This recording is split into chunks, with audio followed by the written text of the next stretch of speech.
Good luck with the call, lads.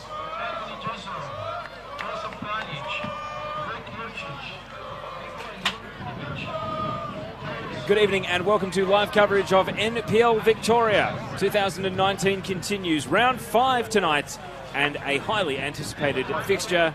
In fact, as far back as September of last season when Dandenong City won promotion, everyone was looking forward to this one. Dandenong City against Melbourne Knights.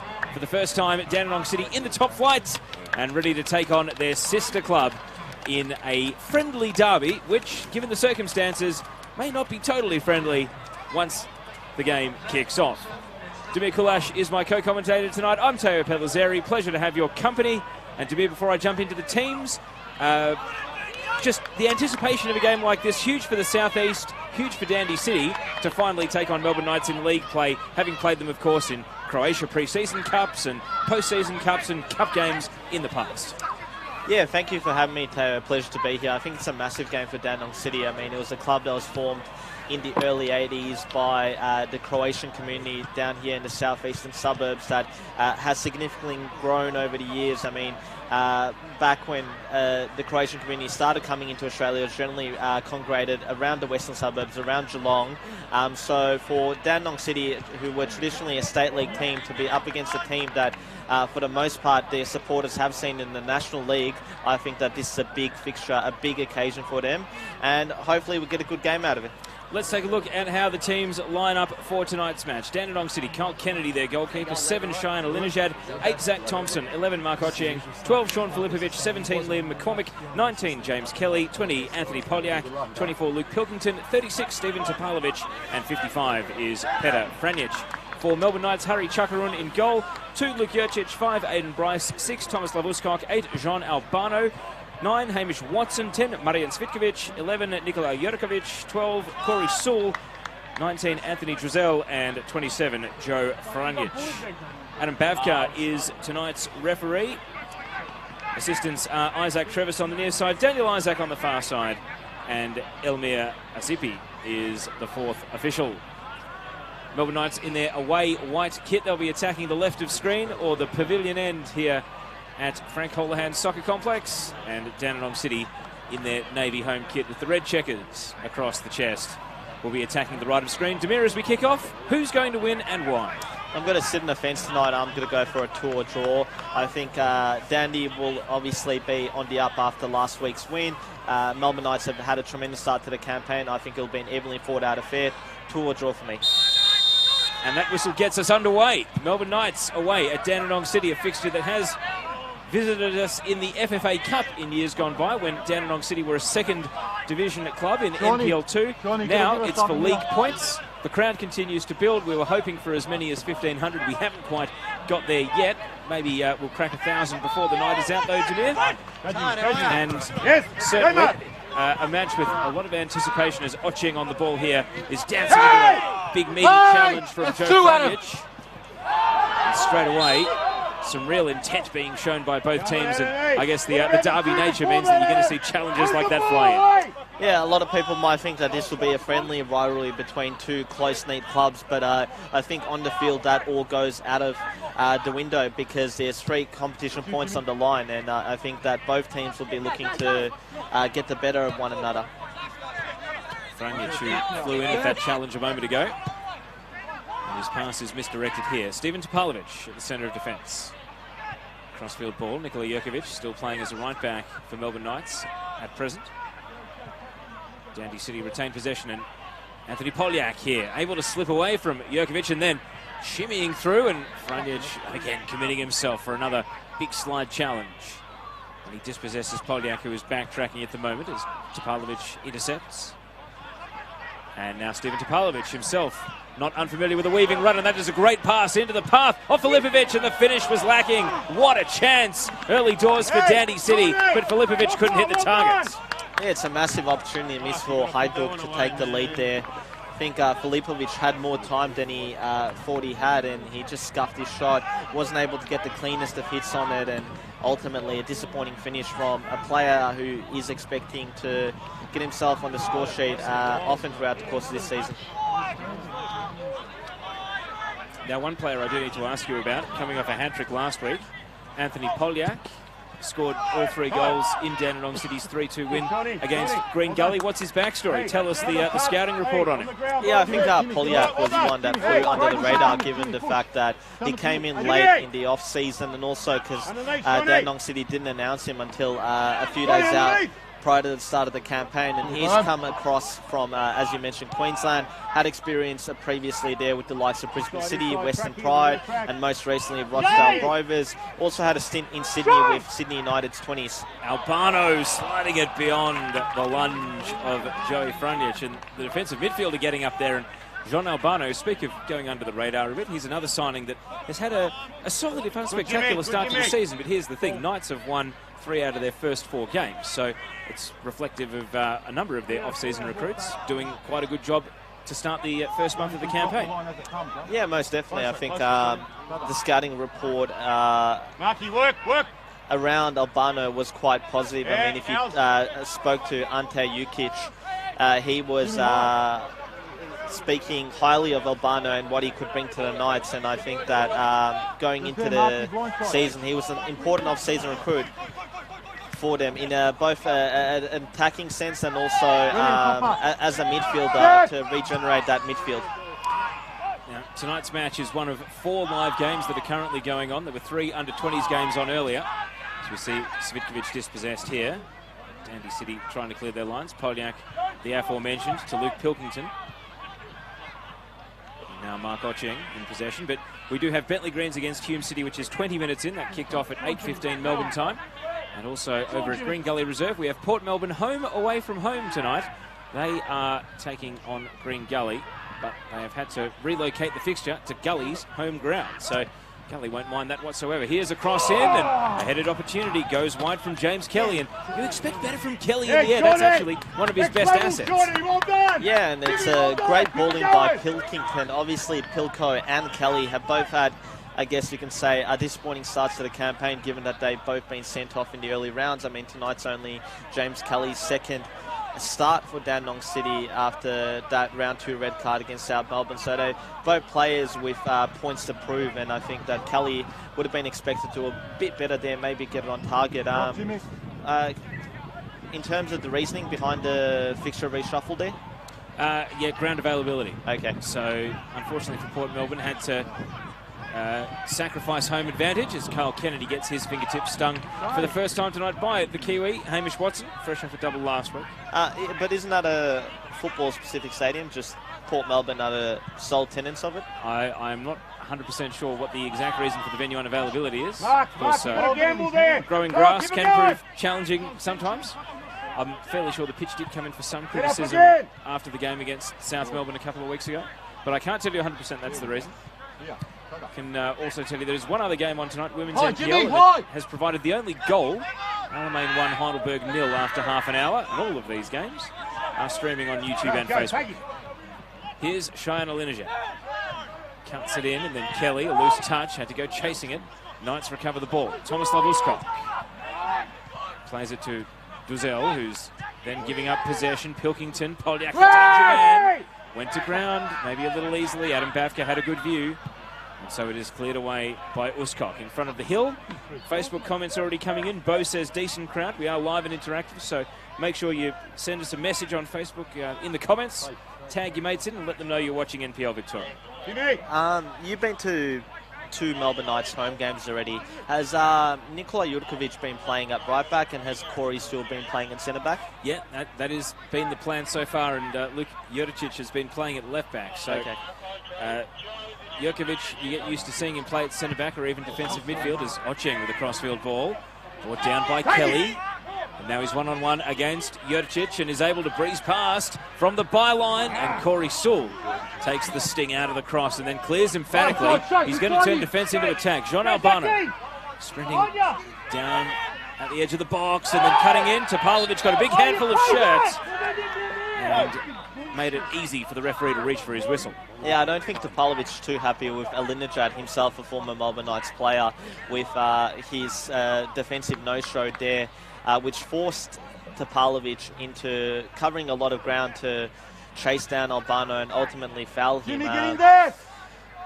one thing that has been impressive for Dandenong City over the last couple of weeks has been that defensive partnership that they have had at the back with Steven Topalovic and Petar Franic, of course. Both players who, Franic in his case in the A-League medal victory, Topalovic, National Youth League winner with the Gold Coast United. Other side, Topper! Free kick here, then news of a goal. Let's stay with Marian Cvitkovic first. 2 in the wall. Carl Kennedy Topper, goal side there. probably Topper. aware that Goal side, Cvitkovic may Topper. attack the near post. And he doesn't beat the aerial defender. A volley from Jurkovic was tentative. Uskok on the turn, but he can't get it on the target. Gonna go! And now down in defence, Linejad gives it away. Cvitkovic crossing it in, and it's an own goal for Steven Topalovic. Marian Cvitkovic creates the goal, and Cheyenne Linejad getting caught in possession, trying to dribble in his defensive half. Melbourne Knights lead away from home. It's 1-0. Yeah, he won't look back on that moment with too much fondness. Cheyenne Linejad caught in no man's land, trying to dribble the ball outside of his own goal mouth, and it proved costly because Marian Cvitkovic was able to dispossess him, put in a dangerous cross, which Steven Topalovic unfortunately had to divert into the back of his own net as he was trying to clear it away. And for all the positivity from Dandenong City that we've had in the opening few minutes with them being in the ascendancy attack-wise, they've fallen behind, and I don't think Željko Kuzman would be too happy with that. Now, I did mention prior to the free kick there'd been a goal elsewhere, and Bentley Greens just beat Melbourne Knights to the punch because it's they who took the lead at Kingston Heath against Hume City. Just trying to see the goal scorer here in the build-up. We're watching the streams just like everyone else. I can confirm that it was Valentino Yule who continues his brilliant start to the season. And after he hit the crossbar against Melbourne Knights last week, he's back on target tonight. So Bentley 1, Hume 0. Just retrospectively, Demir, what were your tips for the other 2 men's NPL games taking place tonight? I was going to go for a Bentley win and a draw between Gully and Port, which I think 2 very evenly matched teams, those 2. Both you'd expect to be battling for maybe a 5th or 6th place come the end of the season. I think when you look at Bentley and Hume, Bentley are naturally strong at home. Hume have made a good start to the campaign though. So the early goal is the difference here, and now Melbourne Knights playing with the confidence of the lead. Jurkovic to Drizel, and he sends it back. Hayden Bryce, who's been excellent to start the year for Melbourne Knights. Taking away that red card against Altona, I think Drizel's had a fantastic start to the campaign as well. He's really looked a shadow of his former self in a positive sense, given that, for a while he wasn't a player who made too much of an impact when he was given the minutes for Melbourne Knights, and prior to that, a short stint at Pascoval. Well, you mentioned that red card. He was actually arguably Knights' best in that game, and he just happened to get sent off in stoppage time of it. And it didn't prove costly for them because the score was 3-0 and they nabbed the winner. Cvitkovic plays through Albano. Watson waits in the middle, and Watson, loose touch. And the fact he even got to the ball first was advantageous.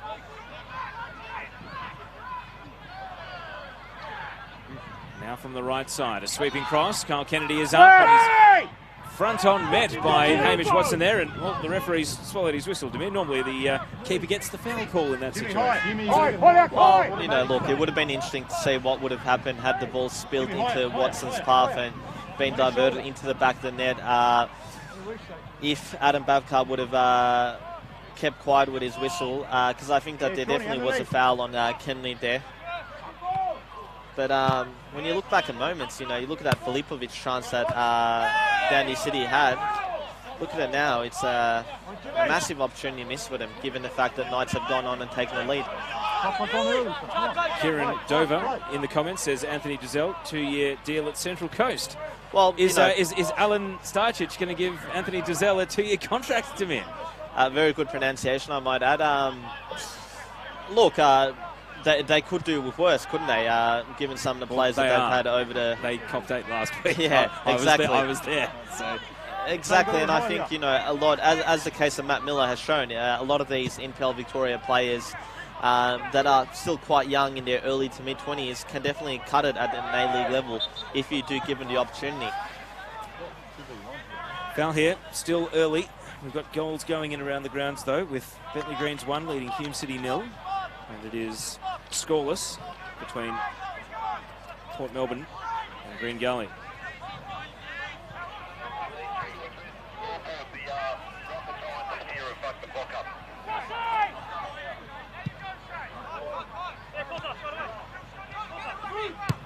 Sewell's long ball, too long for Albano to go and chase. Carl Kennedy, starting goalkeeper here. He's bounced around the NPL, hasn't he, Zamir? He was at Kingston for a bit last year. Second choice at Bentley at one stage as well. And he had a half-season stint at the Goulburn Valley Suns in NPL 2 back in 2016. Of course, he is a Cobram boy, so Shepparton only an hour down the road, but he's the starter here, and you're always under pressure. Round 1 against Avondale. He did make a bit of a gaff. I know he won't appreciate me bringing it up, but there's nowhere to hide now that every game is live streamed, is there? You can ask Jared Tyson about that, can't you?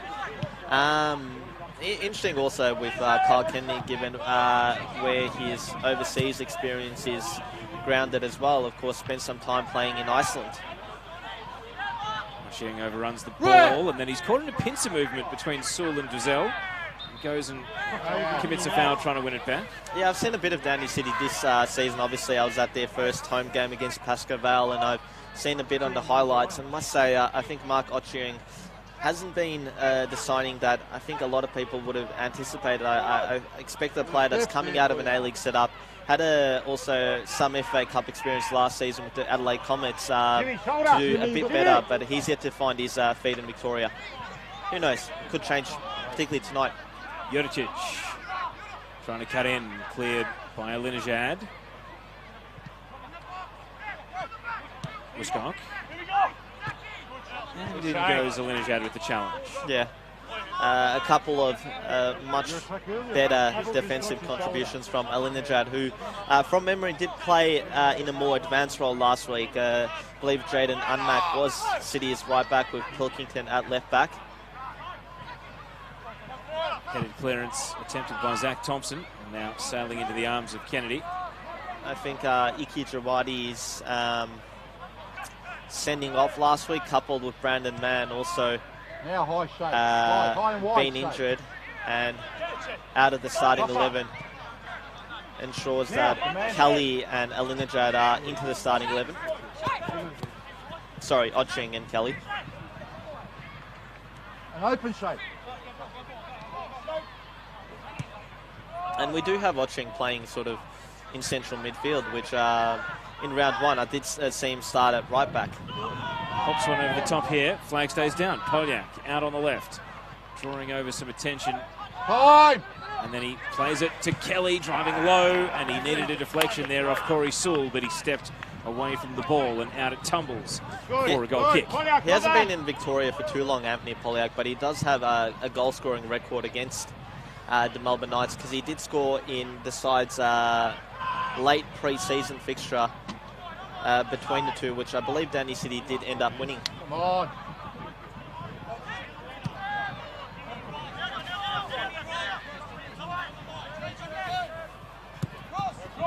Juricic has escaped down the left flank. Rolls it to Watson. Being guarded by Topalovic, snapping at his ankles. Trying to back heel, just a throw.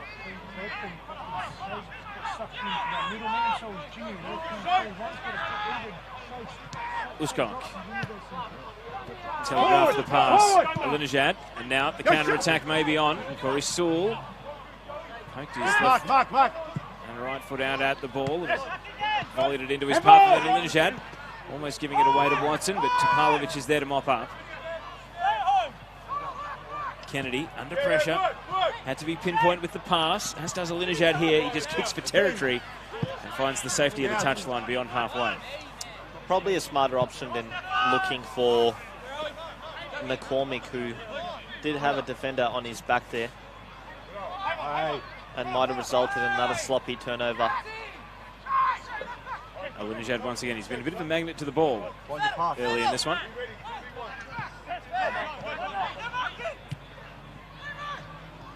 And tap of the ankles on McCormick.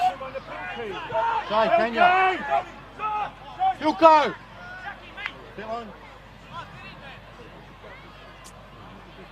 So a free kick for Dandenong City. They haven't committed anyone forward in the middle until now. Filipovic and Conrad break into the space. Go, 2v1. But the ball goes short and wide. Alinejad, dinking touch. McCormick, who won the free kick, trying to run onto it but can't reconnect. And it's hurled away out to the right. Giselle. Good ball. Tracked his run. Control on the chest. Can he get the footwork right? Frunjic, and straight at the keeper. You just feel like Watson's touch is a little off to me because, again, it seemed as though he was going to turn and roll with the ball in one motion, but instead it was more of a proppy touch that just held him up and allowed the defenders to get back. Yeah, and it was a fantastic crossfield ball by Giselle. Cvitkovic skipping through, and it's saved. Kennedy made himself big, and Cvitkovic, perhaps trying to shoot through the legs of the goalkeeper there, is denied. Yeah, it's a good save from Carl Kennedy, who definitely spread himself well to ensure he wasn't going to get beat once more. Filipovic. And now Thomas Lavuska. But you're sensing after that positive start, Dandy City have been really shaken here since conceding that goal, and Melbourne Knights are looking to exploit that for all it's worth.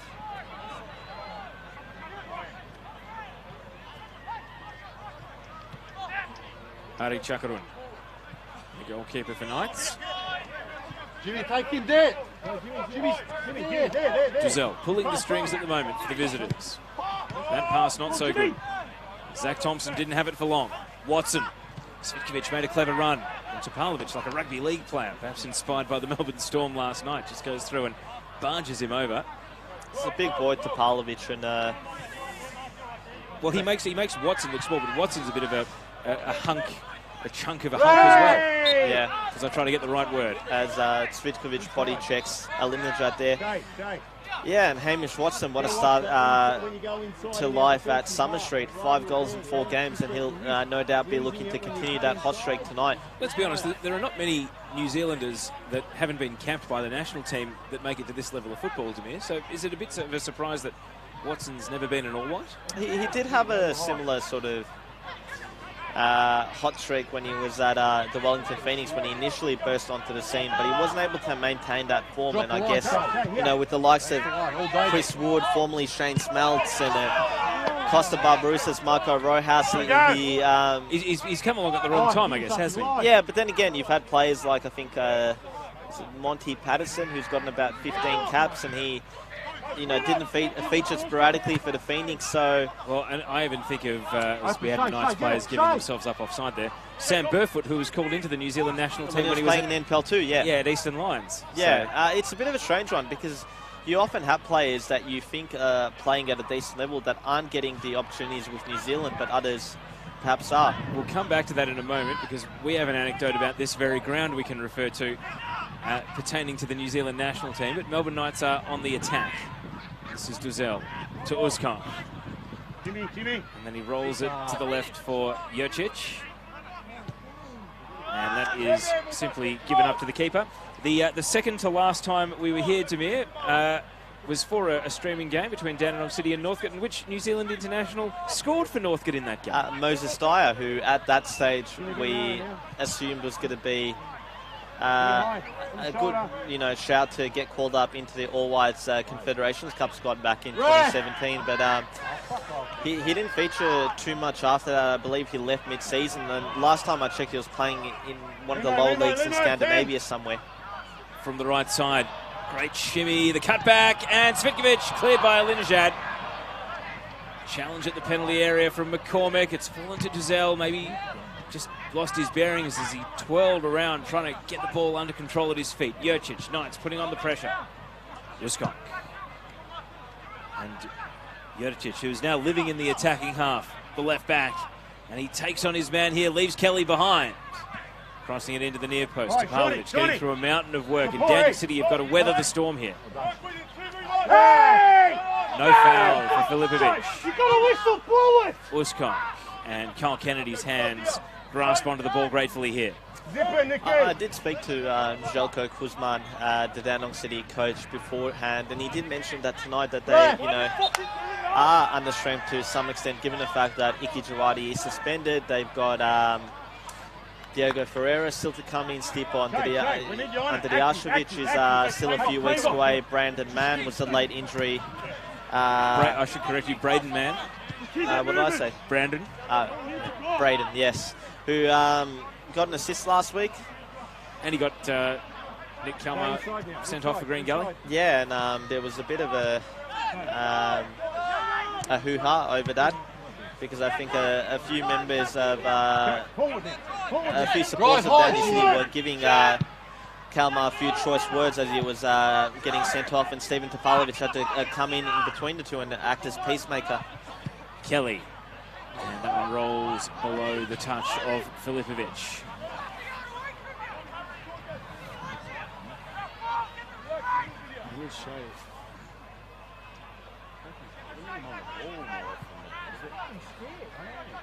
Ball at the right of midfield. Watson. Out for a throw.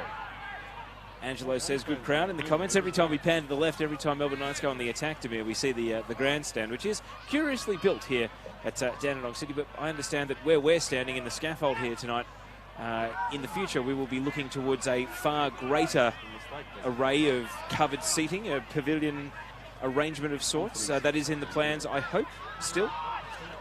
Yes, it was first muted in the off-season, and I think that given Dandenong City's ambition and given the fact what they've done to Frank Holohan Soccer Complex over the last decade, I think that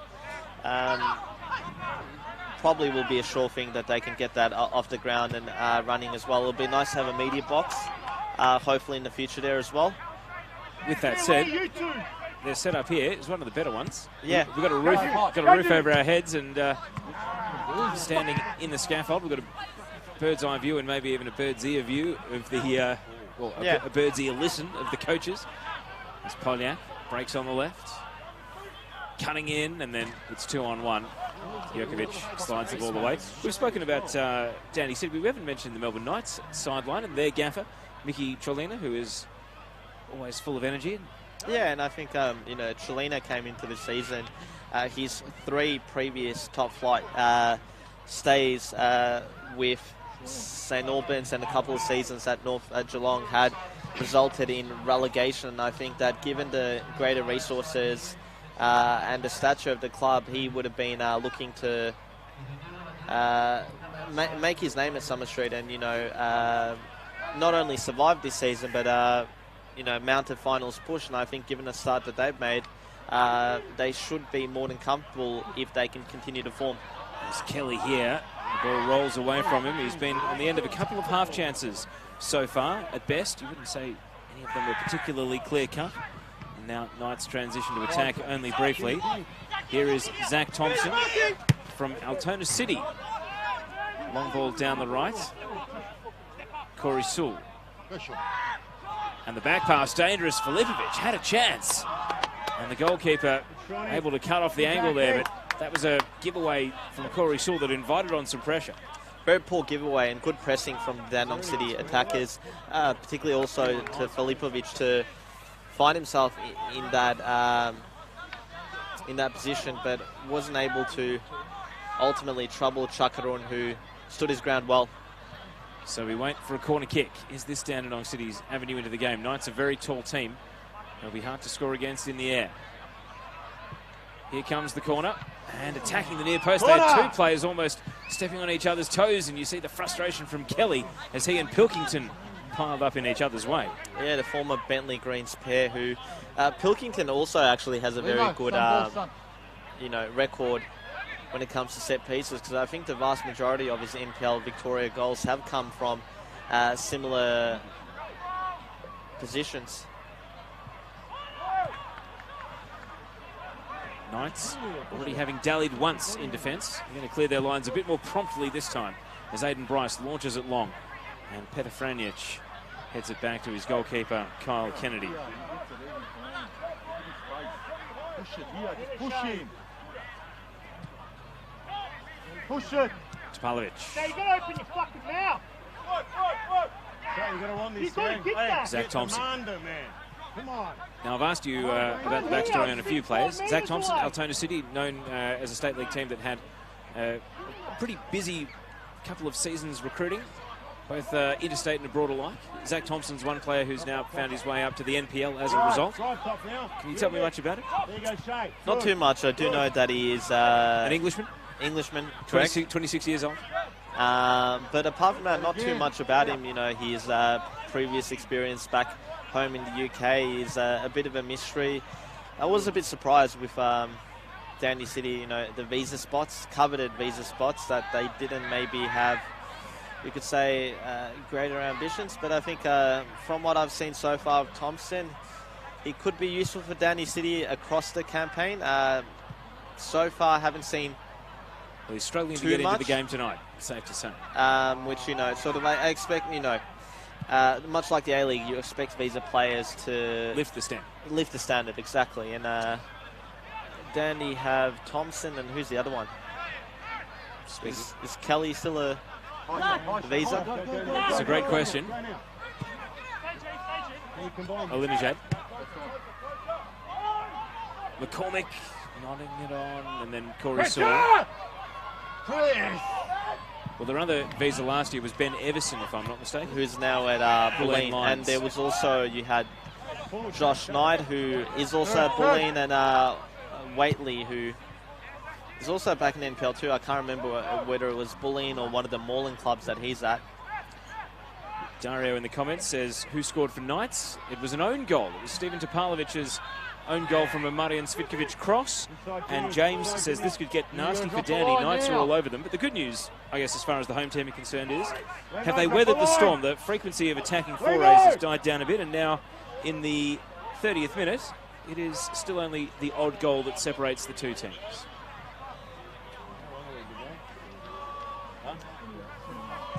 Long ball from Bryce. Over the head of Watson. Alinajad volleys away. Go, Shawnee, go, Shawnee. And again. Got to go straight. Back to his keeper. Press him. Sewell. Jurcic.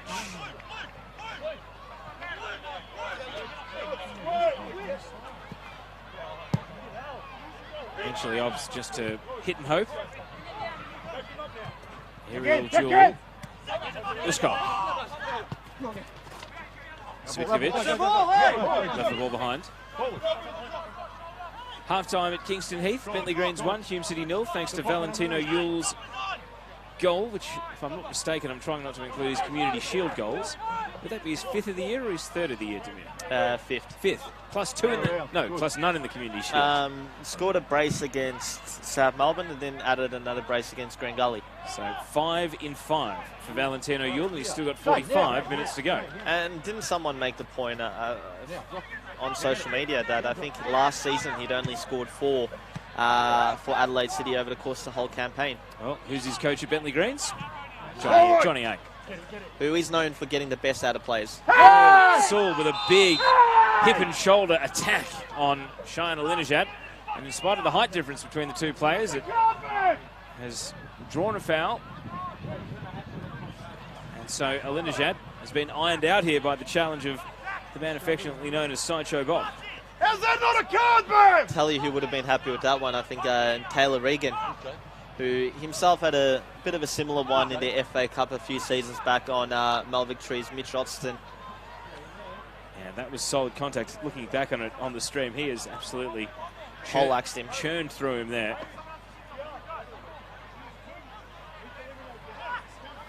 It was fairly uncompromising contact, I should say, on Cheyenne Alinajad. Is he lucky not to be booked?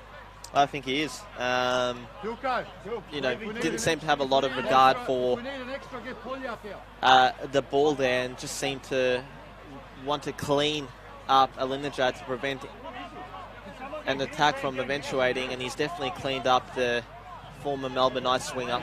Great to have so many coaches watching on the stream. We've got Nick Tolios, coach of Kingston City. Of course, they play in a big blockbuster on Monday night, which you will be joining Brandon Galgano and Rowan McNamee on the air for, Demir.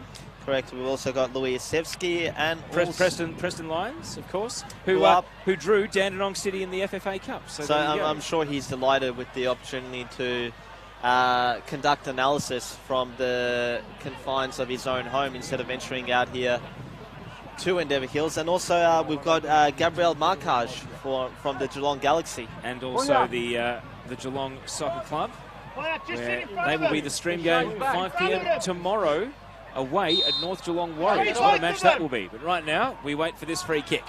And McCormick picks out a nest of Knights, who head clear. Pilkington keeps it in Dandenong City possession. Under duress, Polyak firing across the face, and he couldn't make the tight angle work for him there. Yeah, I think it was always going to be a difficult one to hit on target and get enough power in to really trouble Chakarun. I think ultimately Filipovic couldn't get there in time, and another half opportunity really there for Dandy City, who have weathered the storm in the last 5 or so minutes, looking much better than they were after conceding that goal, where for, you know, on numerous occasions they seem to be at 6s and 7s at the back, but they've solidified quite well. Now, you are the encyclopedia.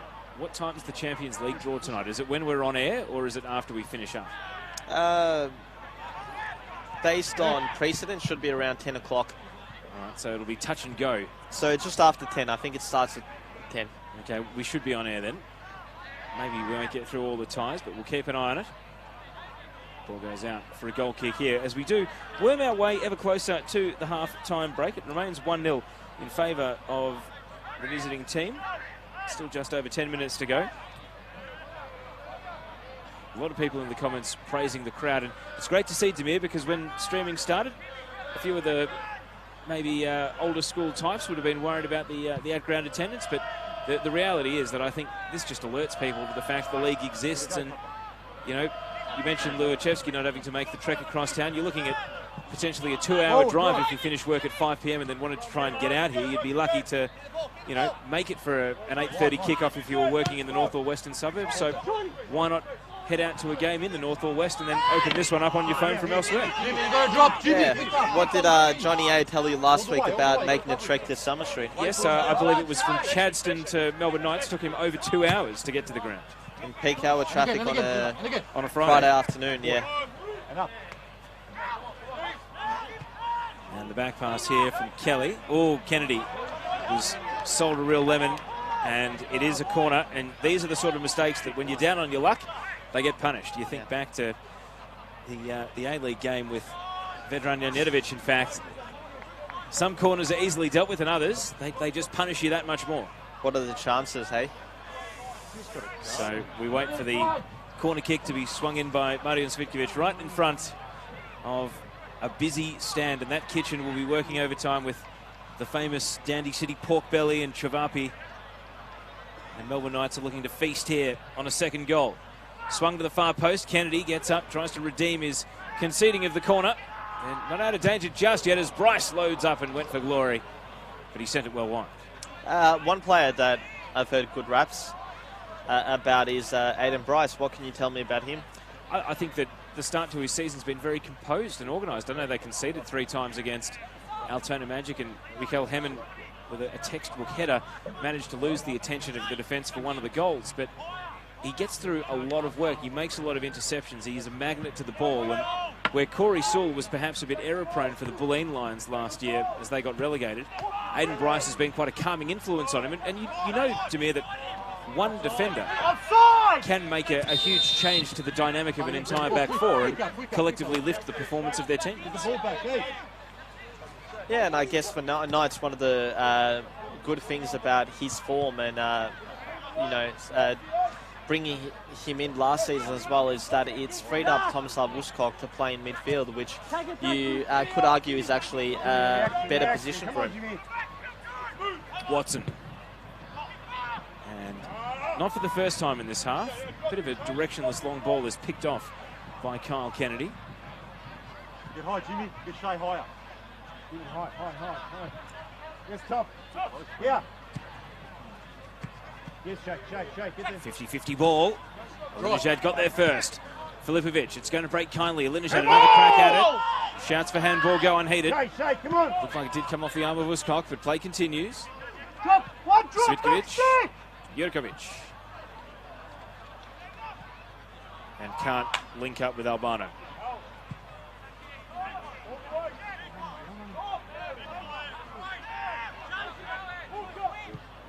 Mark!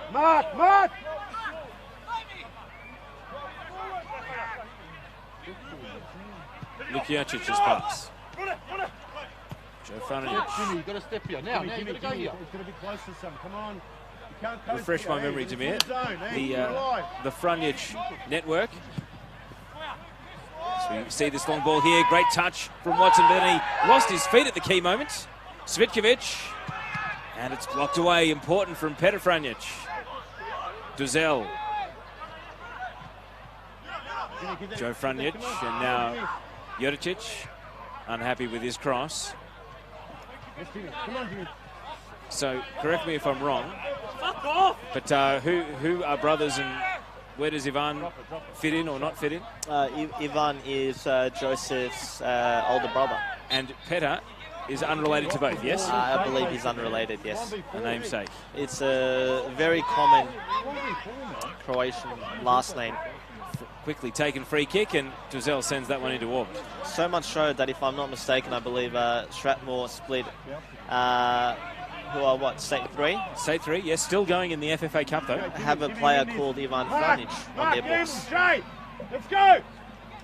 If he's listening in, I'm sure Josip Herzog will be able to correct us if we're wrong. Josip Herzog, I believe, is making his way across town from work to get out here and attend the Croatian derby.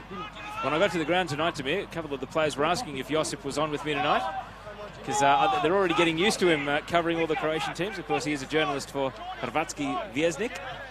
That was pretty good. Or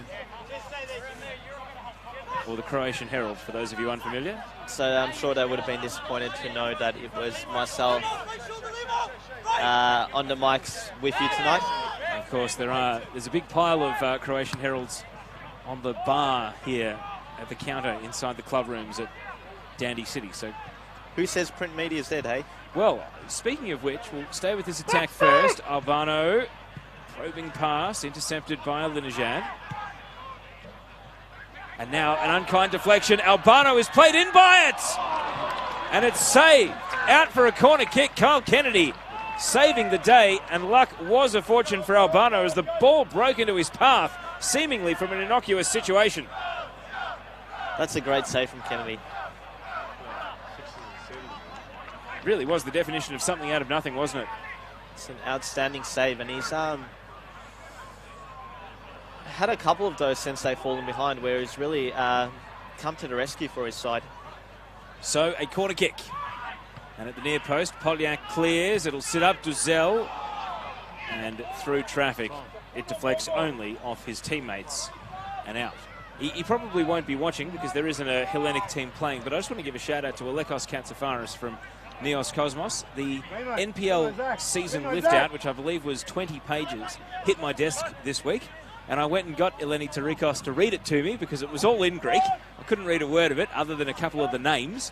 And I just want to say, absolutely brilliant. It was full of sponsorship. It was full of advertisements and full of information. And I just want to say what a brilliant job the ethnic press are doing covering the NPL, and long may it continue. As we have a player fallen here in the centre of the pitch. Echo those sentiments, Teo, myself. I didn't actually see what happened here in the centre circle, as we've got. Is it... Can't see who it is. I think it might be... Martin Svitkovic. Yeah. Indeed, it is the veteran. Process of elimination. Well, we're taking a quick look back on the stream like everyone else will be. Quite simply, late contact he was run into after playing a long pass. And we haven't seen the best of it there as the ball had already left the vicinity.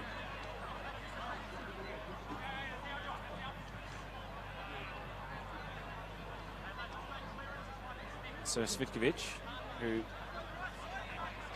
I think has wound back the clock this year, Demir, a bit. I know that he always pops up for an important goal or a nice touch for an assist here and there, but he never really went away. But I do feel as though his form to start the season has been particularly good. Yeah, it has. Of course, when was it? 2013? Gold medalist? Yes, the last VPL era gold medalist. Yeah, and I think he's had a number of seasons since then that have been disrupted through injury. When he does get a consistent run of games under his belt, he is quite prolific from Fortin Knights, both in the goals and also the assist chart. He is a danger from set pieces in terms of delivering balls into the box. 3 minutes plus stoppage until half-time. Knights have been leading 1-0 since Stephen Topalovic's own goal back in the 9th minute. Corey Sewell.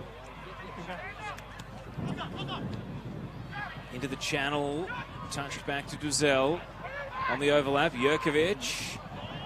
And it holds up, Topalovic clears, Ocheng flicks on, and Polyak starting very deep. Can he get some support? He's good on the ball, Polyak, and as he's clattered here, this is Jurkovic, yellow card bingo.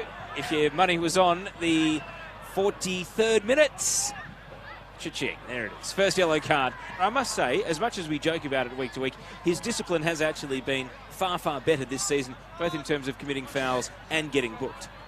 Better, given where he was coming from. He's known as a bit of a card magnet, isn't he, Nikola Jurkovic? Well, let's not forget the lengthy suspension he also got for kicking Liam Boland a couple of years ago as well. Yeah, when Boland was at Hume, and I believe that there was another game that me and you might have commentated back in 2016 between the Knights and Oakley, where he also managed to get himself sent off. So, and that was, you know, coming on the back of returning from a suspension on that evening as well. So it has improved, but time will tell if he can sustain that over the course of the campaign. Free kick for Dandenong City. If they can draw level here after absorbing so much pressure, what a difference it would make to the complexion of the game. McCormick. And it falls in the 6-yard box. Closest man was Pilkington, but didn't really have an avenue to play the ball. And thus, it is held onto by Chakarun. Yeah, it just fell nicely into the path of Chakarun, who would have been quite relieved when he got both hands onto the ball. You know, you're looking at Dandy City's tall timber with the likes of Topalovic and Franic there to potentially get them back into the game. Of course, Topalovic would be looking to get himself on the score sheet, having conceded that own goal.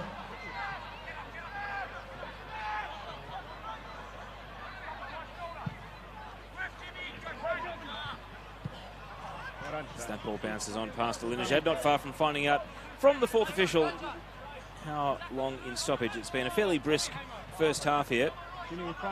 Early goal has set the tone. Knights in the lead and looking for a second for much of it. Kelly.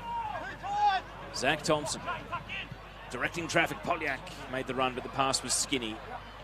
And he couldn't run onto it. Uskok.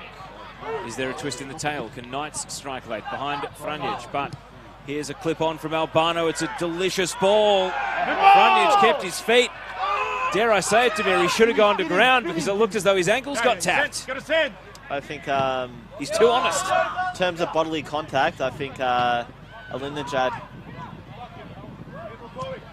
just did enough there not to have committed the foul. That would have been a big penalty shout had Franic gone to ground. Instead he kept his feet and play continued as we go into 3 minutes of additional time. So still a bit to do at the end of the first half for both teams. Of course, Joseph Franic is not known as a goal scorer. Defensive midfielder who was at the heart of Hume City's FA Cup success in year one. When was it? 2015. Yeah, so it was their first foray into the FA Cup, and he was definitely a big part of it. Of course, when dropped down 2 tiers to Altona Magic in 2017, and last year he was back in the NPL with Green Gully. But speaking of Green Gully, there's news of a goal. Alex Salmon has scored a penalty kick. Just looking at the incident which caused them to go to the spot. And it was a rather heavy foul by Michael Eager that led to the penalty kick, which was dispatched by Salmon for 1-0. So start of the second, or end of the first half, I should say, right in first half stoppage time. I believe it was Jay Davies who won the penalty. And Salmon actually joins Hamish Watson and Liam Boland at the top of the Golden Boot charts with 5 goals. Little backheel flick, and Topalovic is able to win a goal kick. Jurkovic can't believe it. Of course, Gully lost last week, so they're looking to bounce back. Port Melbourne, in true Port Melbourne style, have been flying under the radar, safe to say. They did beat Pascoe Vale last Friday, which feels like an eternity ago.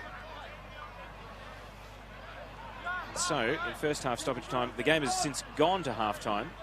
Pascoe Vale, Port Melbourne 0, Green Gully 1, even though Green Gully are at home away from home. Ball goes out for a throw here. So it is 1-0 in all three of our NPL Victoria games tonight.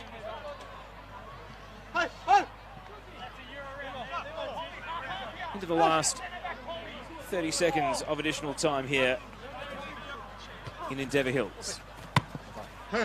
Volleyed on by McCormick, and the goalkeeper at the edge of his area, Chukarun, has that covered.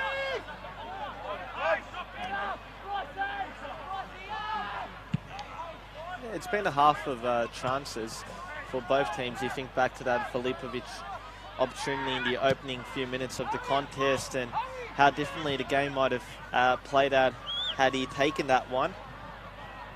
Of course, Knights getting that goal as Adam Babkar blows his whistle to signal the end of the first half. Indeed, it is half-time, and it is Dandenong City 0, Melbourne Knights 1. Stay with us. There's action going on all around Victorian football. If you want to watch a game, Bentley Greens versus Hume City is back from the halftime break. So go check that out for 10 minutes and then rejoin us here on the NPL YouTube channel and Facebook page. We'll be back in about 10 minutes.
Welcome back to live pictures from Frank Holohan Soccer Complex.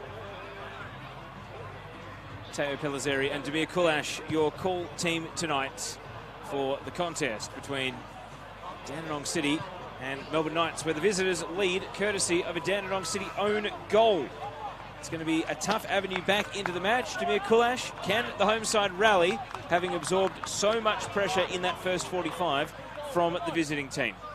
Look, they're only a goal behind, and you know, moments change the course of games. And I think that if you're Dandenong City, look, they started off quite strongly in that first half, fell behind. There was a period of time where Melbourne Knights were all over them, but they weathered the storm and they finished strongly. So they'll be looking to continue that momentum into the second half. And after a rather lengthy half-time break, we're back underway. Pilkington with the header, and now Jurkovic looking around the pitch. It appears as though the same 11s that started the match are continuing on. And there was a bit of mystery around the Dandenong City bench, Damir, because due to the injuries and suspensions that have befallen the team, we just assumed they were going to rope in one of their players out of the 20s, because they only put 4 subs on the original team sheet. Yeah. And news of a goal around the grounds where Bentley Greens lead Hume City 2-0. Matt Thurtell, and Hume, not the greatest travellers down to Bentley Greens, it's safe to say. Yeah, it's been a graveyard for them over the last few campaigns. You think back to that semi-final that they had against Bentley back in 2015 that came only a few days after an FA Cup victory over Sydney Olympics. So not the best of travellers. They have started strongly, of course, in the opening few weeks of the season with that heavy 4-0 win away to Dandenong Thunder, followed by that 1-0 home win against Oakley. But they found it going a bit tougher in recent weeks. I did see their highlights against Heidelberg. I thought they were very unlucky with the awarding of that penalty, because I don't think, I think it was Hewitt who was the judge to have fouled Noon. Yeah, certainly a much talked about penalty before and after the game. And that's the thing with the... Oh, sorry, during and after the game, I should say. You're not talking about it before, are you? Yeah, that's the thing regarding the live stream as well, is that, you know, things that previously would have only been seen by people at the ground, maybe not even that. As Polyak... Ooh. And that is what the home team needed, just a bit of a frightener through the Melbourne Knights. Almost caught the Knights off guard there, Anthony Polyak. It was a fantastic cross into the area by McCormick from memory. And as we watch back on the replay, I think that might have nipped the top of the post crossbar. Yeah, it has. Oof. So Polyak did very well to get himself into that position, and I think he was very unlucky that that header just didn't have the accuracy to find its way into the back of the net, because he had Chakadon beat there. As Petar Franjic out-positions Watson. Carl Kennedy, lucky he's a left footer there, because that was a tough back pass to deal with. Bryce. McCormick. Yeah, pull out. Pilkington. Polyak. Come on, go on. Stepped over the ball, but Aiden Bryce was not outfoxed. Hey, well done. We're getting the full force of Zelchka Kuzman underneath our defence microphone here. Yeah, a bit like the first half, a very positive start from Dandenong City. But if you are Hajduk, you're hoping to convert one of the opportunities that you do have on goal, because that's been their downfall tonight. Really, they've got themselves into good positions, but they haven't had the cutting edge in front of goal to trouble Chakadon and the Melbourne Knights. Active again. Dandenong City trying to lift the tempo of the game. We did get clarification, by the way, at the halftime break that Joey is Ivan's younger brother, and that Peter is unrelated by North Geelong's Anthony Banavats, who is, of course, preparing himself for a stream game at Elko Park tomorrow, and it's going to be the call team of Steve Curtin and Tonchi Prusats. If I've done the right Lucy Zelich work on his name. I don't think... Tonchi Pruzak, as I call him. So. I'll let Tonchi lecture you on that one. I'm looking forward to Team Tonchi returning to the airwaves. He and I did a game last year. It was North Geelong's 2-0 win against Dandenong City, actually. Was that the one where Jamie Nogler ended up scoring? Was it a brace? A brace. So a free kick here. Dandy City have made a bright start in the second 45. Can they turn it into something meaningful? Drizel. And again, Polyak. Jurkovic. Using the A-League that Perth have taken a 2-0 lead away to Adelaide United. It's late on as well, nearly full time, 88 minutes. Goal scorers, Demir? Andy Keogh and Diego Castro, so the two imports finding themselves on the score sheet.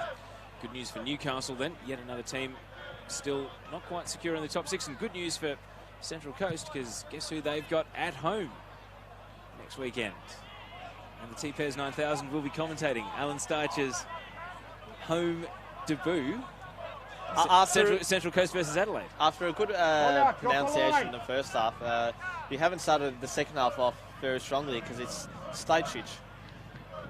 This is the sort of evening where, as we hear a bit of loose refrains from the Knights fans over the other side, where we do celebrate all things multicultural. It is multicultural round in NPL Victoria and in Victorian football broadly. So we have Shine Alinejad on the ball here. Polyak, high. Go high now. Pilkington. Go. We did mention the Bentley's second goal against Hume City. Half-time has concluded. Started the second half up at Green Gully, where they lead 1-0 thanks to Alex Salmon's penalty against Port Melbourne. Buscock gave it away. Ochieng. Fast feet. Back to Alinejad. Dandy City enjoying a bit more time on the ball.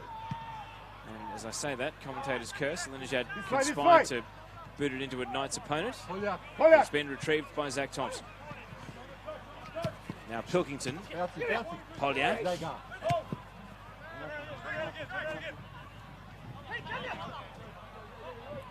McCormick. Frandich. They go high for you. And on the right, Alinejad. It hugs the line, and Filipovic, a clumsy attack on the ball there, just to push over his opponent. So it is a free kick. It's Jurcic, the man who was fouled. Crowd estimate, Teo? I would, if I'm miserly, I would say it's 800. Maybe 1,000. I think you've been a bit too harsh. I'd say it's around 1,000 to 1,200. We don't know how many are inside, and you think it's a decent buzz coming out of the rooms. It's probably roaring and noisy in there right now. Yeah, given the hospitality on offer. Got one of the best canteens in NPL Victoria, Dandenong City, and one of the few clubs to also have payment by card. I think you could upgrade that from NPL Victoria to any local sporting outlet in Victoria, as we see a long ball here, and grouped onto by the keeper Chakarun. I know that in local footy, there are plenty, in fact, down in the south and east that pride themselves on their game day hospitality. Montrose is one that comes to mind, actually, Jameer. But Dandy City, I think they are one of the very best if you're looking to have a nice meal on a Friday night. Montrose in the southeast, not outer eastern suburbs.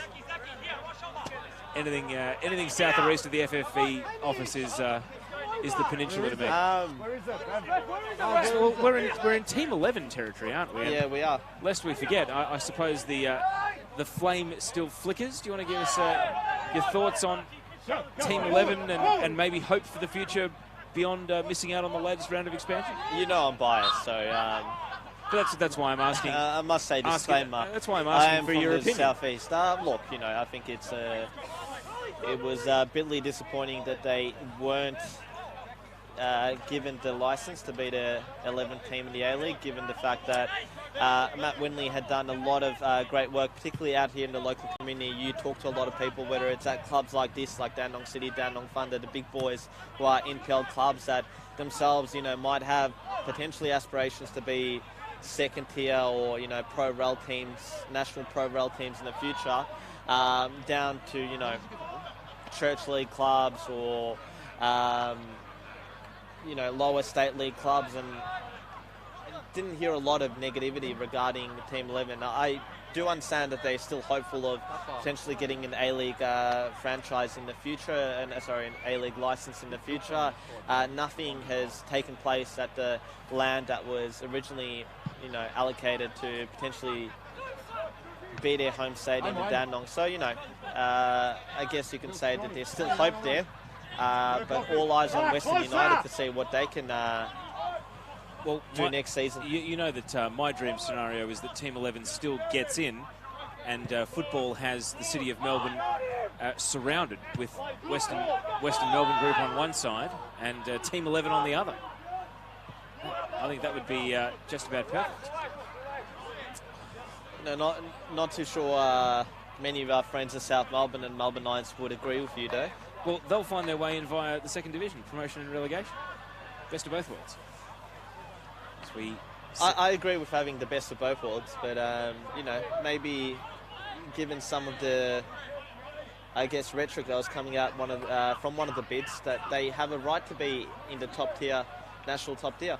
Svitkovic tried to hunt the contact. It still ended up at the feet of Albano, and again, he sold whatever contact there was for all it was worth. Block tackle comes in from Kelly, and now Dandenong City are on the move. Polyak through the left side. Jurkovic chasing, he's on a yellow, and he's actually cleaned up his own man there, Aiden Bryce, but it's a tag team effort. And that's the thing, if you're Željko Kuzman, you would have been telling Anthony Polyak to really take it to Nikola Jurkovic in this half. And that's what he's done here, skipping past him from the byline and then too close to the keeper on the tight angle. We did mention in the first half that Jurkovic was a bit of a card magnet, so if you're Polyak, who is a newcomer to the state, I'm sure he would have been told all about taking him 1v1 and really troubling him in this second half in the hope that it might lead to a second yellow. Dandenong City know a lot about red cards, don't they, given the state of their games over the first month of the season. Of course, from the 4 games that they have played, 3 of them has seen a Dandenong City player given his marching orders. And yet, so far, no cards. Duzel. Space was closed very quickly, and looks as though Pilkington hurt himself in making that tackle. Uskok waited for the defenders to run out of his way, and so he fancied his own chances on a tight angle. Duzel swinging it onto the head of Albano, and he sent it out the wrong way. And now Uskok to Svitkovic. And Petar Franjic went to ground, sending it behind for a corner, and Luke Pilkington is still sore and is going to need treatment here because he has injured himself in making that tackle. And looking at the bench, you'd assume Jaden Unmack as a potential replacement should Pilkington need to go off. I mean, Unmack is more suited at right back, but you can imagine him doing a reshuffle with potentially Alinejad playing in that left back role, or even Ochieng moving into a more unfamiliar position. Pilkington being assessed, doesn't want to leave the field. I don't think he's going to have a choice here because, of course, he's being treated. So his knee continues to be looked at. You can see he can barely walk. So, yeah, the international symbol of a substitution has been made. The twirling index fingers. Jaden! And you can hear the cries coming for Jaden Unmack to replace Luke Pilkington. And you just hope this isn't a serious injury because he's clearly afflicted by it right now. Yeah, it looks like potentially a muscle injury, whether he's strained his calf or thigh or done a hammy, unknown yet, but it looks like one of those. Corner kick from Svitkovic then. Dandy City temporarily down a man. And the header from Watson goes well wide. And it hasn't quite been his night, Hamish Watson. A few loose touches. That header nowhere near the target. So the board will go up, and Jaden Unmack will be the first substitution for either team. And it will also prompt a switch of flanks for Shine Alinejad as Unmack goes on to the right back position. Yeah, something I alluded to only a couple of minutes ago, and do have a comment coming in that there has been a lot of diagonal balls being played by both teams tonight, trying their luck. I think Drizel has been one of its most prominent exponents. The long throw, Filipovic trying to escape. Bryce and Jurkovic right there with him to deny him the ball. It's a good tag team from the two. And you can see the wind affecting the flags down at that end. It's going across the ground, if anything. Giselle holds off McCormick, and now Svitkovic sends it long. And it just holds up as well as Kennedy takes possession. Thompson. Back to Franjic. Don't forget we are live and interactive. Comment, share, let people know you're watching. Tag your mates in. Let them know you're enjoying NPL Victoria. So we see Kelly here, shooting from distance, and it's a tumbling shot, awkward to deal with. And Chakarun is able to react and dive on the spill. Yeah, Kelly spent a bit of time there looking for the space to launch one from range. One of the other men that we've completely forgotten about, that is another injury casualty for Dandenong City, who is quite handy from range, is Dean Piemonte, and they have missed him tonight. Given their struggles up front, given the fact that Mann is also out, and also under the Astrovich. Yeah, it's a pretty extensive list of absentees. Whereas the Knights are basically a full strength, aren't they? I know they've got Daniel Visovic who's still out presumably through injury. But aside from that, I think they're at full strength, because when you look at some of the other players that they do have on their books, Attila Offley has been utilised from the bench. You've got also AJ Inia, who I think we saw play in the 20s. Yeah, he missed selection tonight with Tardio getting the nod as one of the youngsters. Because I think both boys are good enough to, potentially be in the starting 11. But I guess, the likes of Albano and Svitkovic have made such a strong start to the campaign that it's meant that, competition for places is high at Summer Street. It's also when you're winning and when you're in form, it's a hard team to break into. Yeah. But, Melbourne Knights has always been renowned for its promotion and elevation of youth team players. I think that in AJ Inia and Adrian Tardio, they've got two real gems. Unmac, Ochieng, Filipovic. It is still only 1-0 here. Dandy City are building. Unmac. And the cross is turned out for a corner kick in the first half. Dandy City weren't so lucky. It was an own goal, but now it's Melbourne Knights who are on the defensive. Yeah, and again, it's, stems back from the fact that they've had a very positive opening, 10 or so minutes in this second half, where they've really taken the game to Melbourne Knights and have been on the ascendancy going forward. It's just about making one of these chances count. McCormick's corner. It looked to be a push. A header comes in, and it's well wide. No real danger in the end from Petar Franjic's nod at the ball. We've got insistence here from a couple of big fans of football, Joey Lynch and also Ante Jukic, for a shout-out tonight, Demir. I've been wondering, is Joey Lynch here at the ground? I haven't seen him. Of course, he is a scribe who has a great affinity with NPL Victoria. It's part of the mega season preview in the Herald Sun alongside your good self. Yeah. John Albano. Low cross. Watson back to goal. Turned onto his left, and it's a low shot that is held onto by Kennedy. Yeah, a can't ball in the end there for Kennedy. I was just about to say that Joey is actually here the last time that me and you called the game, which was that promotion clinching victory against Melbourne City Youth for Dandenong City in August last year. One more! And a great comment from James Baxter. Knights have Yutaro Shin to come back as well. Yeah. Hold up. Hey! And he was one of their big off-season signings. Really, it was at the end that they really caught a lot of people off guard by signing Hamish Watson and Tilla Offley, that they've been able to strengthen their attack, and it's paid dividends in the opening few weeks of the season, given Watson's great form. At the moment, though, the second half, we are 63.5 minutes in, and it is just 1-0 via an own goal. But I guess, the big question is for the Melbourne Knights, given Hamish Watson's form, is can they hold on to him? Because we've, I do like to make the point. Kelly, and now Filipovic on the turn, into traffic and cleared away.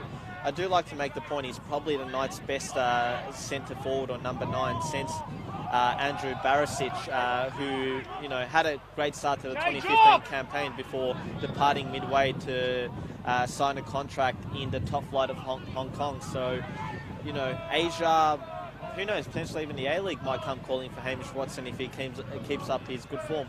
He did have a very brief spell in the lower leagues in England too. And he will be hoping to connect with this long throw here. The wind has really picked up. It is favouring the end that Dandenong City are attacking, so Melbourne Knights are going against it. It affects this throw here. Allowed to bounce in the box. Albano didn't meet it with any real true strike of the ball. Shinned it more than anything. Go for ya. It's cleared long on the back of the breeze. Aiden Bryce rises up to meet it. Yeah, and speaking of Andrew Barisic, the big news out of the NPL is that Mitch Nichols has joined his side in the Gold Coast Knights today. Your thoughts on that one? Engage, come on. Queensland NPL is making a lot of noise. Flipped into the box and brought down here by Topalovic. Danger. And then Alinejad, big windy woof at the ball, and he nearly collected Albano, which would have been dangerous in his own penalty area. But they eventually conspire to clear. Bryce brings it down. And again, Poya, come on.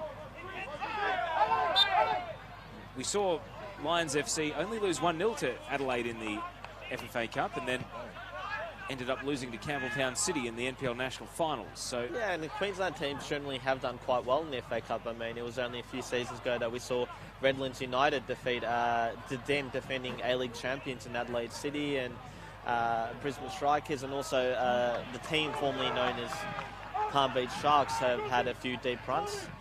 If I'm correct, they no longer exist, do they?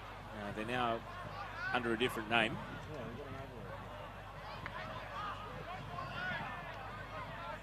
So we wait for Juricic to work his way down the left.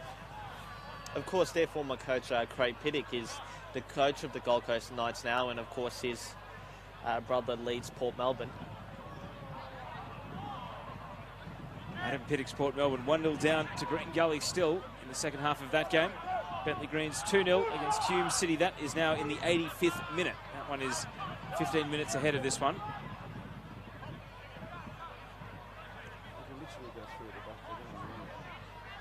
Thrown from the touchline. Knights down the right end as far as they're concerned, but still a long way from the finish line, leading by just the 1 goal.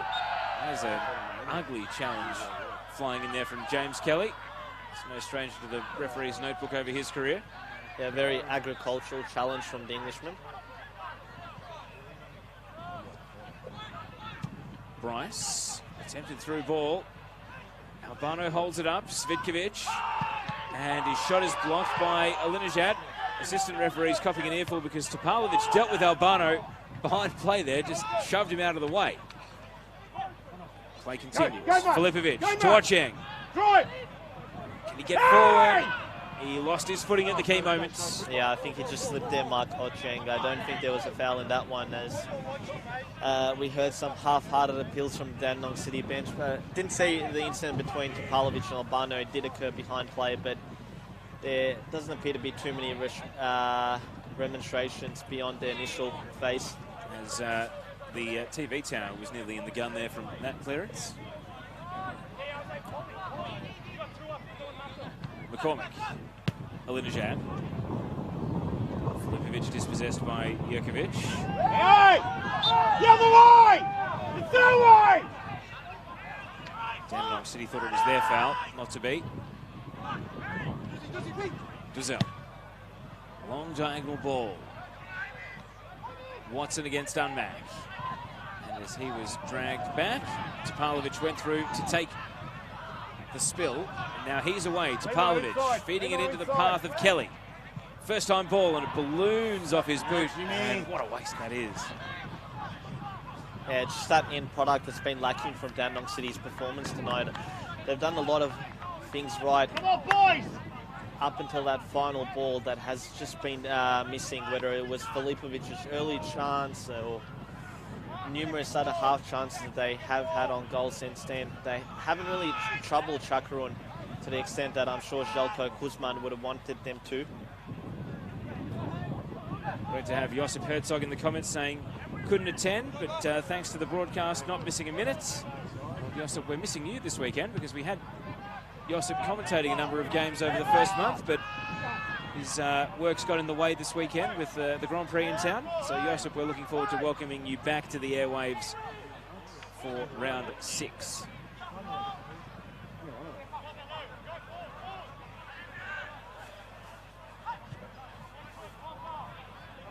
Ball on the left. Jurcic still pushing up, and that's behind for a corner. It's an errant touch.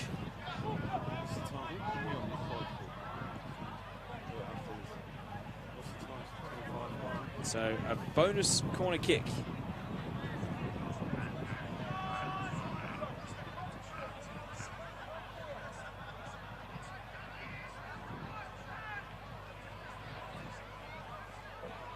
Got the Champions League draw open here as well. So you don't need to go anywhere, people. We'll keep you posted.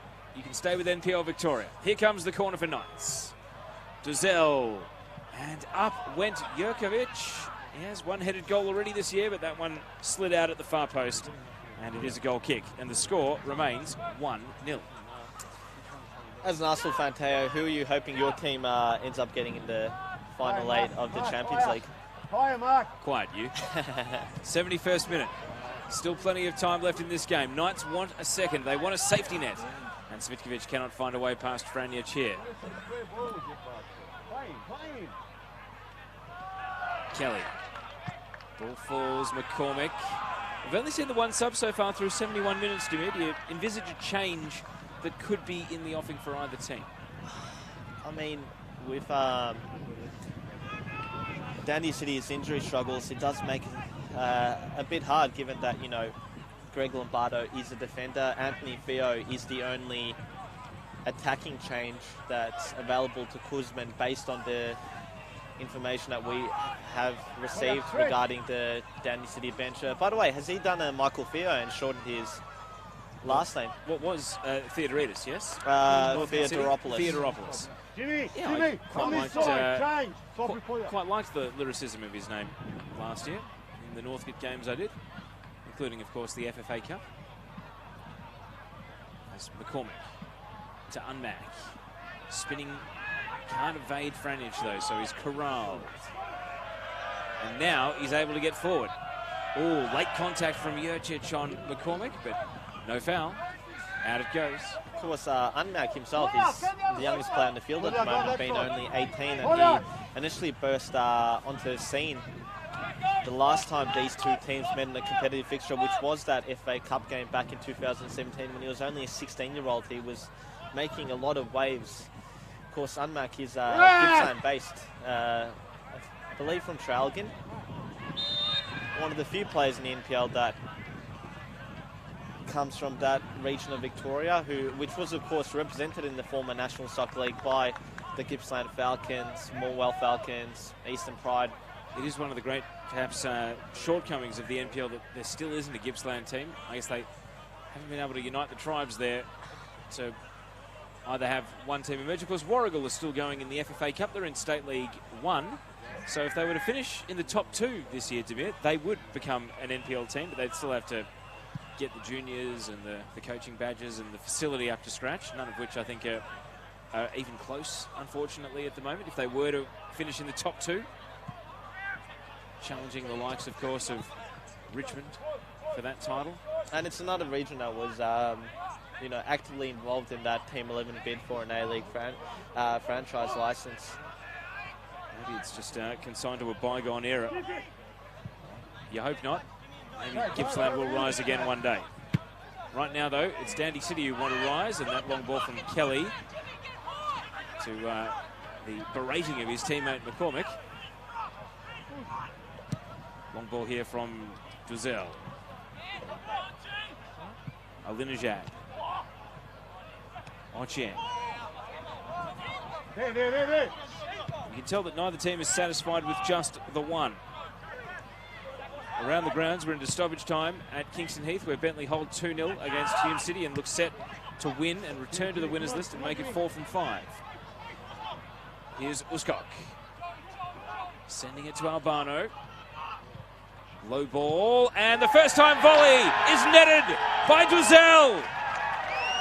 Great finish and a very good goal that gives Melbourne Knights a 2-0 lead and the safety net they have been seeking. It's a fantastic goal from the Melbourne Knights from a team point of view. Albano did so well down on the right-hand side to deliver a pinpoint delivery into the box, which Anthony Drizel was able to meet expertly well there. Tidy finish from the youngster who has his first goal for the Melbourne Knights. He's having an excellent season so far, even with a red card in there. And he was able to steer that through the Dandenong City bodies and beyond the keeper. It is 2-0. And you suspect that the home team, having tasted victory last weekend against Green Gully, now face an almighty task to salvage anything from this match. The goal coming in the 75th minute. Well, I did say 2-2 was my prediction, so Dandenong City do have 15 minutes to get themselves back into this game. But they've just been lacking, as I said, in that attacking third of really delivering anything as Filipovic gets called offside here. As the flag is up, so cries for a foul are not answered. Nick Glover says no wonder Duzel has penned a 3-year contract at the Newcastle Jets. So we've had him signed for Central Coast and Newcastle tonight, Demir. Yeah. Put it this way, with all these games being streamed, he is in the shop window every week. He definitely is. Of course, his two former Victory youth team teammates, Nick Glover and Kieran Dover, providing us with the intel. Not so much not sure how much we can read into it, but always good entertainment when those two are around. It's been an injury here. Running down the left flank, Juricic was actually trying to lock arms and he went to ground and has come off second best. Dandenong City about to bring on their second change. I think it might be Anthony Theo, who is about to come on. Indeed it is. Of course, the former Melbourne City youth team player. All over at Kingston Heath, Bentley Greens 2, Hume City 0 in the 79th minute. It is still Port Melbourne 0, Green Gully 1. So these are the two remaining games still in action in NPL Victoria. Earlier tonight in the women's NPL, it was Heidelberg 2, Alamein 1. So we stay with the two live games here. As the ball is cleared out, it's going to be a double change for Dandenong City. Greg Lombardo is going to come on as well. So, and Melbourne Knights are going to bring on Tom Potteridis, who had a fantastic debut for the Knights. And so it means that Juricic, who did hurt himself, looks like it was an ankle problem. He's still being treated by the physio beyond the left byline down at the opposite end of the pitch. Yeah, we've seen that change a few times this campaign.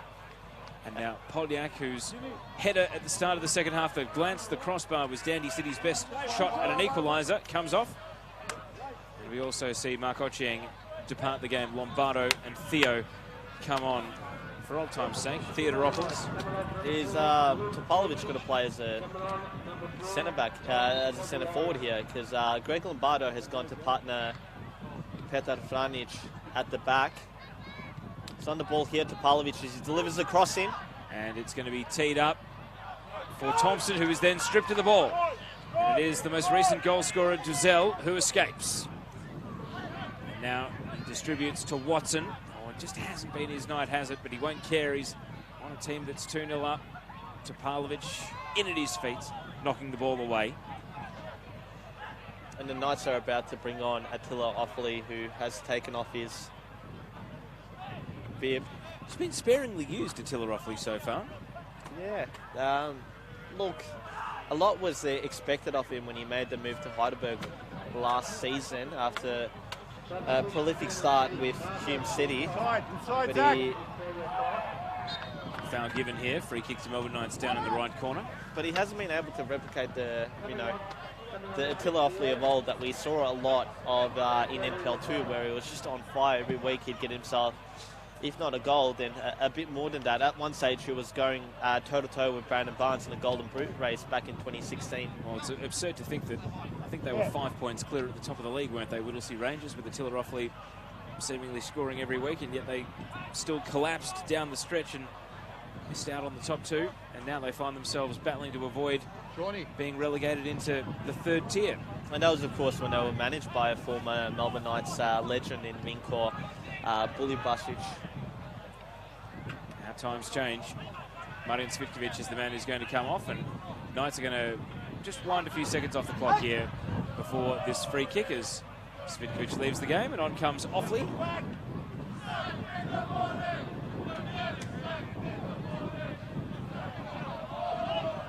Free kick is taken short. Offley, the new man, is going to conjure it into the area, but to no great effect. The wind is playing havoc, and eventually it is cleared. Theodoropoulos trying to weave through traffic, and then he yields possession. Offley back involved. Sends it to another of the subs, Poderitas, bombing forward, wanting to make an impression. There's no sisterly love between these two teams in the stand, seemingly, because the Melbourne Knights' active support are really rubbing it into the face of Dandenong City at the moment.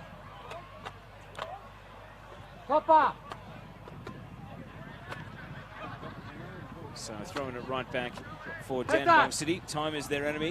10 minutes of regulation to go.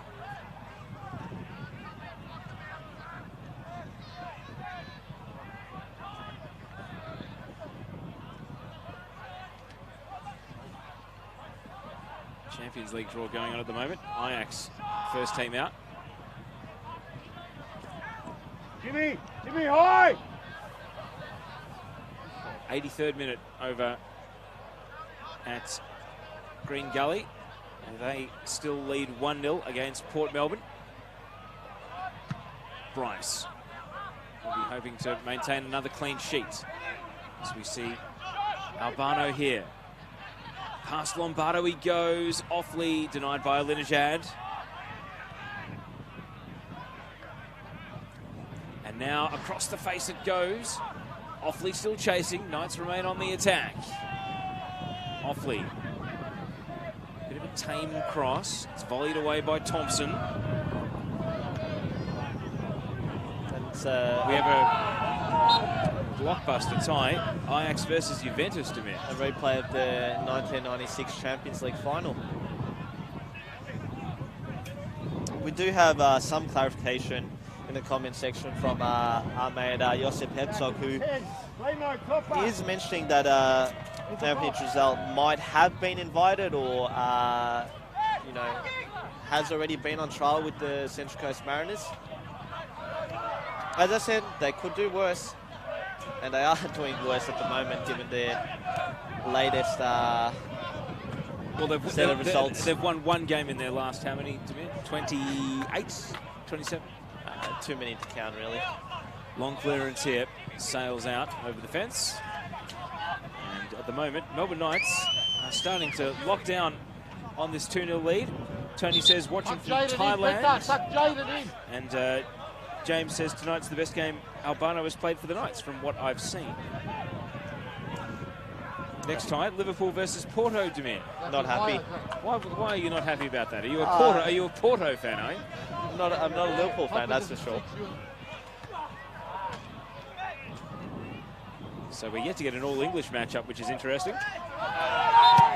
Oh, and it's a bit of a confrontation here between McCormick and Uscock. Speaking about no love lost, this is a derby, and it's taken until the last 10 minutes for it to really flare up. We've actually only had the one yellow card so far. Tomislav Uscock not happy with what he is gesticulating was a swinging arm.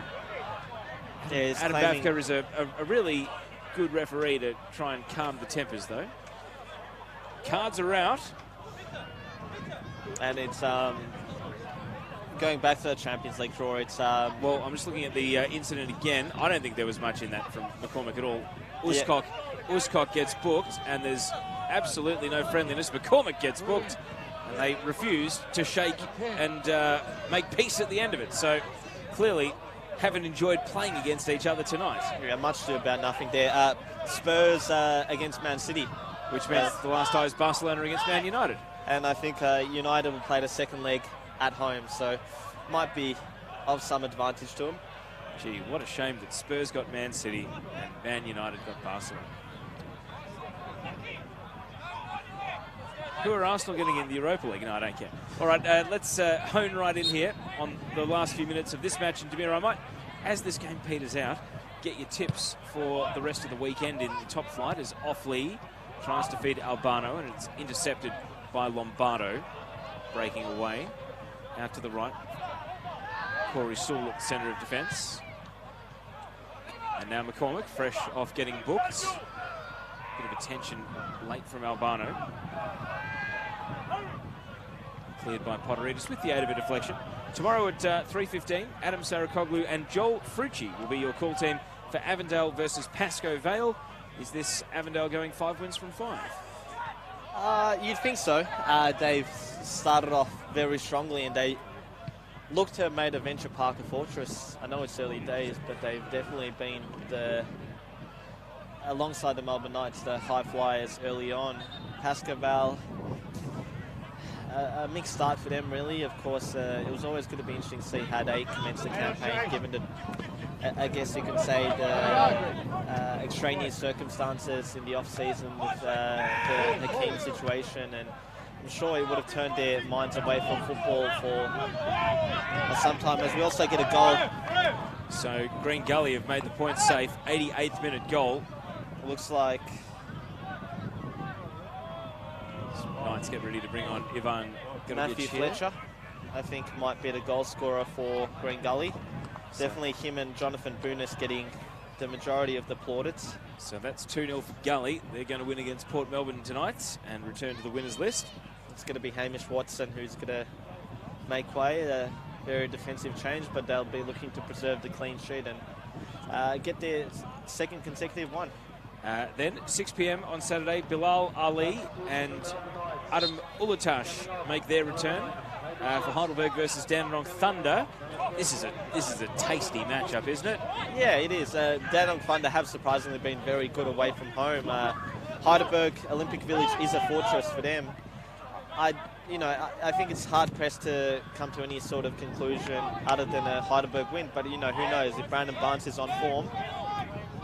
And then also at 6 p.m, Altona Magic against Oakley Cannons in a game between Altona with just the 4 points and Oakley with just the 1. How about this for a game of high stakes? Yeah, and it'll be interesting to see Dusan Boschnak up against this old club. Of course, the 2016 Bill Fleming medalist enjoyed a number of successful seasons at Jack Edwards Reserve.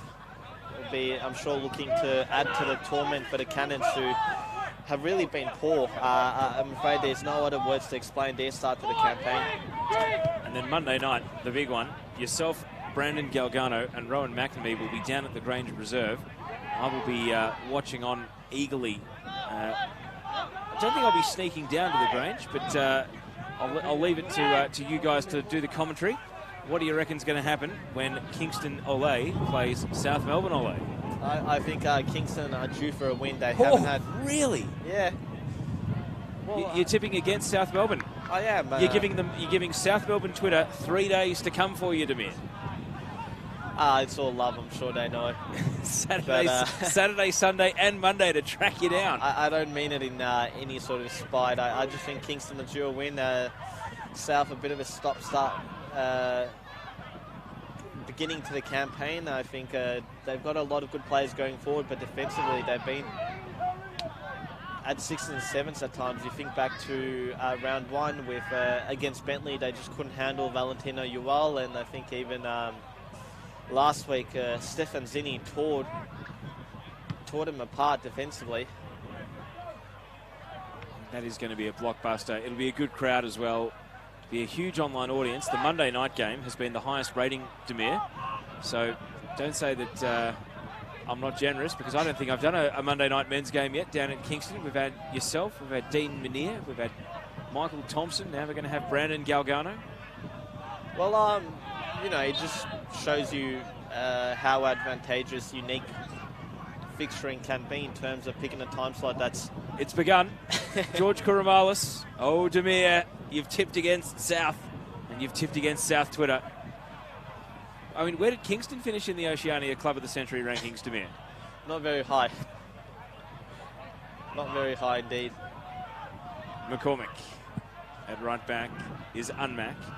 There are just 90 seconds of regulation to go. And then into stoppage time. Of course, you think back to some of those Dandy City versus Melbourne Knights meetings, Demir. The Pro-Rel playoff where Knights were 3-0 up and then Dandy City scored twice late. And then that cup tie where it was Dandy City who were 3-0 up and Melbourne Knights scored twice late, if I'm not mistaken. Yeah. So this one has perhaps lacked the late drama that their past head-to-heads had given us. Although, do we speak too soon as Theo stings the hands of Chakarun? And then Thompson leaps into him and commits a rather blatant foul. Yeah, I think Filipovic did very well to win, to get a flick on, which started that move off, and Fedoropoulos wasn't able to generate the direction and the power to really ultimately trouble Chakarun, who eventually got his hands to the ball cleanly. Offley, Frundic, and deflected, just wide. There was a lot of spin on the ball, and out it goes for a corner kick. As we tick up to what will be 4 minutes of stoppage time to end this one. I think if Theo had done better with the chance to score, maybe, just maybe, the late show could have arrived in this fixture once again. Instead, Knights hold a 2-0 lead, and they are going to play the corner short over the ball. It does find its way out for a goal kick. The party will certainly continue for both Dandy City and Knights fans alike here at Endeavour Hills after full time. We've spoken glowingly and at length about the kitchen here at Dandy City. Yeah, I'm sure the bar would have been one of the most populated areas at Frank Holhan Soccer Complex tonight. As Knights, can they leave with a third? Albano left it behind here. Kelly, think back to his header in the first half. The chance for Filipovic when the game was 0-0. Polyak hitting the crossbar when it was only 1-0. Now it is Knights and Uskok. Dispossessed by Topalovic. Those two have had an enduring battle through the game. Thompson in a more advanced role, and he just boots it on to no great effect as it runs out. Who's your player of the match tonight, Demir? I'm going to go for Druzzy. I think Anthony Drizel has been at the heart of everything good that the Knights have been able to produce. Definitely going forward, I mean, it helps scoring a goal that virtually seals all 3 points, but I've been very impressed with his performance, not just tonight, but over the course of the campaign early on this season. I think he's a new player, seemingly. I think Mickey Trelina has been able to get the best of him.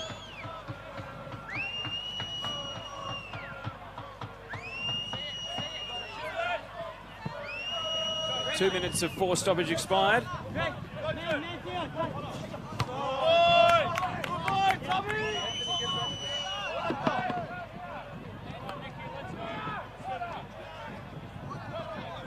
All over up at Green Gully Reserve, and Port Melbourne at their home away from home have not been able to get a result. It is Green Gully 2, Port Melbourne 0. Good result for Gully, as, gee, they've really aimed a few at our TV tower today.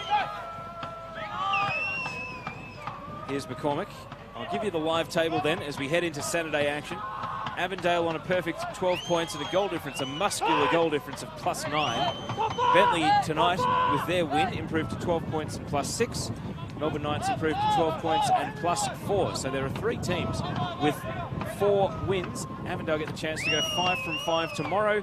Gully, after their win tonight, go to 4th on 9 points. Hume on 7, playing earlier this evening and losing. Heidelberg on 7, playing tomorrow, round out the top 6.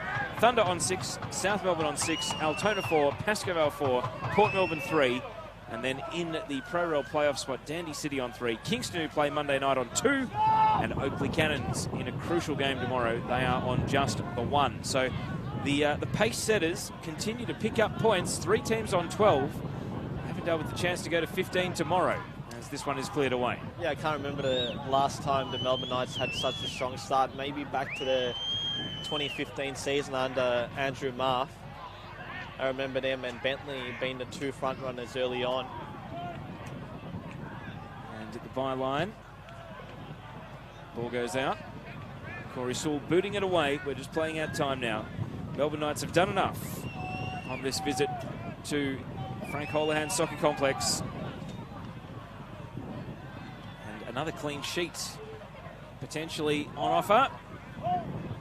If they can survive these last few seconds here, an unmaxed cross lands on the roof of the net to lead to full time. And what was ultimately a friendly derby ends with Melbourne Knights taking the points. An early own goal from Steven Topalovic and Anthony Drizel with a fantastic finish in the second half. Round out a fairly comfortable 2-0 win for the visiting team. Jamir Kulash, wrap it up. Yeah, ultimately, Knights are just too good. Were sharp in going forward. Dandenong City were not, for all their good work in leading into the attacking third. They just didn't have the final end product, and I think that ultimately, the Knights' experience and quality overall showed in the end. I think that the Dandenong City missing quite a number of their big names in the likes of Diego Ferreira, Dean Piemonte, Stipan Drijašević and Iki Javadi meant that they were lacking a lot of attacking penetration, which the Knights weren't, and I think that overall, just too good. Damir, thank you for your company. You will be back on Monday night, and don't forget you can join me on the A-League tomorrow night on Fox Sports with Melbourne Victory and Brisbane Roar. No worries. Thank you for having me, and once again, thank you to our audience for listening in. And Matthew McNamara, Damir will not be singing the Croatian national anthem on air after the game. Maybe you can give him a phone call on his drive home. My name's Teo Pellizzeri. Thank you for your company tonight, and on behalf of the production crew, it is good night from Endeavour Hills, where the full-time score was Dandenong City 0, Melbourne Knights 2.